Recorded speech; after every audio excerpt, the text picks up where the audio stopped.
ইভলিউশনের মাধ্যমে হোমোসেপিয়েন্স তৈরি হয়। এই প্রসেসটি ছিল অত্যন্ত জটিল এবং দীর্ঘ সময়ের। আজ থেকে 10,000 বছর আগে মানুষ কৃষি আবিষ্কার করেছিল এবং কৃষি উৎপাদন বাড়ার সাথে সাথে স্থায়ী বাসস্থান এবং জনসংখ্যা বৃদ্ধি পেতে থাকলো। সেই সাথে সাথে একটা জটিল সমাজ ব্যবস্থা রূপ নেয়। মানুষ যখন পেটে খাবার এবং জীবন নির্বাহ করার জন্য বাসস্থান পেল, মানুষ তখন ভাবতে শুরু করলো।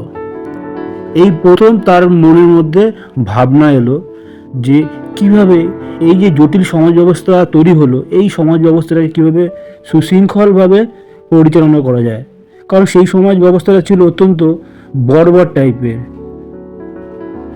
সুতরাং সেই সমাজ ব্যবস্থাটা যাতে উন্নত হয়, সেই সমাজ ব্যবস্থার মানুষজন যাতে সুষ্ঠুভাবে জীবনযাপন করতে পারে, তার জন্য উন্নত আইন শৃঙ্খলা দরকার, উন্নত নগরায়ন শহরায়ন খুবই দরকার, প্রপার রাস্তাঘাট, ড্রেনেজ সিস্টেম, স্নানাগার ইত্যাদি খুব দরকার।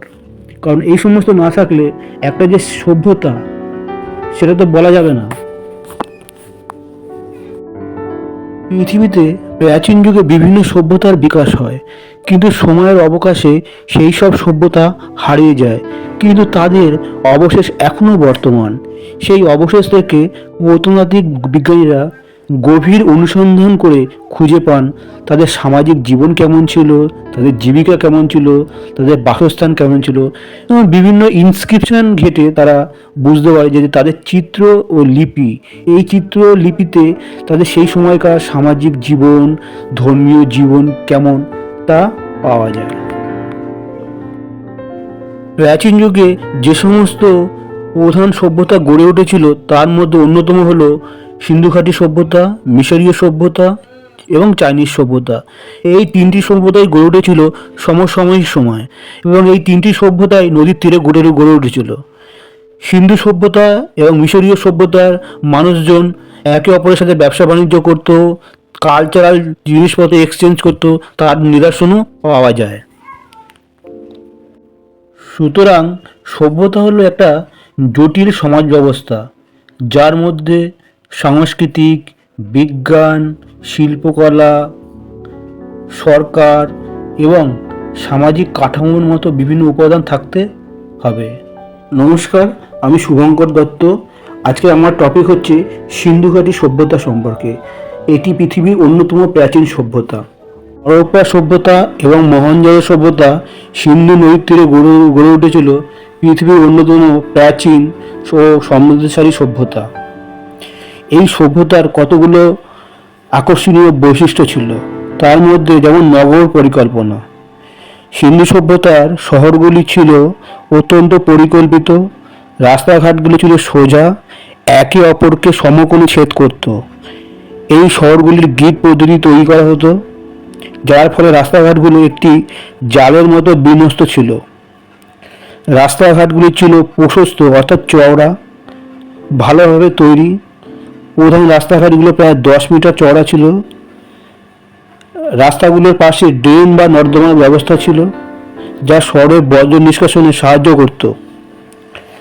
রাস্তাগুলো পুরানো ইটের দিয়ে তৈরি ছিল, যার স্থায়িত্ব বাড়ানোর উদ্দেশ্য ছিল।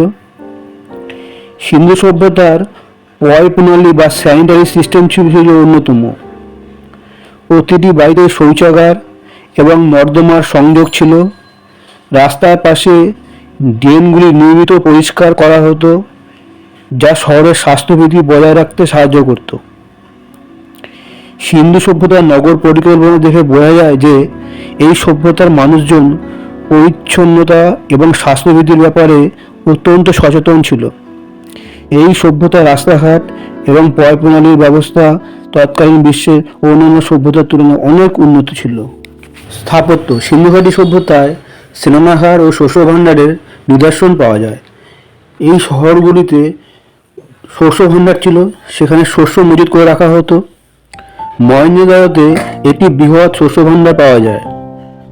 হরপ্পায় 6টি ছোট শস্য ভাণ্ডার পাওয়া গেছে। শস্য ভাণ্ডারগুলি থেকে বোঝা যায় যে সিন্ধু সভ্যতার লোকেরা কৃষিকাজ করত। শস্য ভাণ্ডারগুলি থেকে আরও বোঝা যায় যে সেই সময় উদ্বৃত্ত শস্য সঞ্চিত করে রাখা হতো। স্নানাগার। সিন্ধু সভ্যতার শহরগুলিতে স্নানাগার ছিল।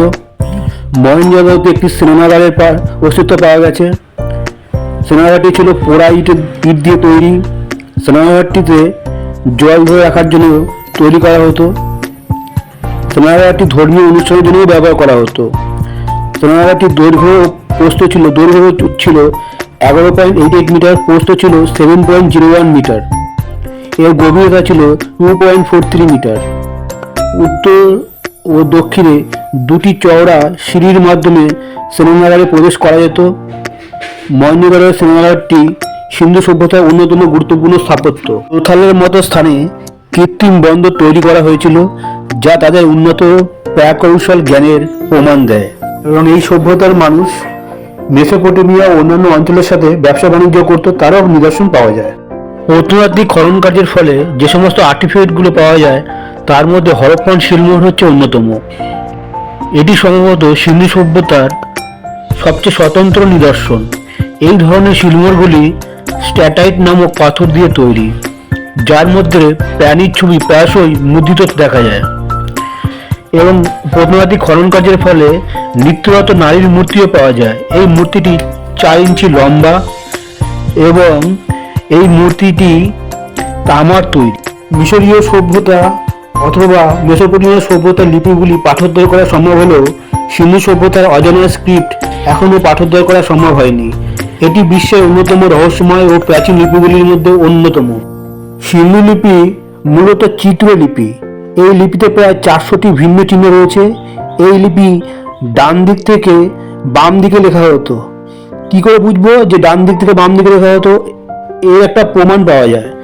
আমরা সাধারণত বাঁ দিক থেকে ডান দিকে লেখার সময় শেষের দিকে লিখতে লিখতে জায়গা না থাকলে ওয়ার্ডগুলোকে ছোট করে দিই।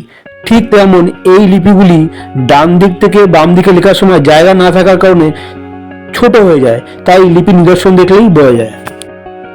সিন্ধু সভ্যতার ধ্বংসাবশেষ থেকে যে সমস্ত চৌকো সিলগুলি পাওয়া যায় তার মধ্যে যে সমস্ত জীবজন্তু খোদাই করা রয়েছে, কিছু জীবজন্তু বাস্তবের সাথে মিল হলেও প্রায় 3/4 জীবজন্তুই বাস্তবের সাথে মিল নেই, কাল্পনিক, ইউনিকর্ন।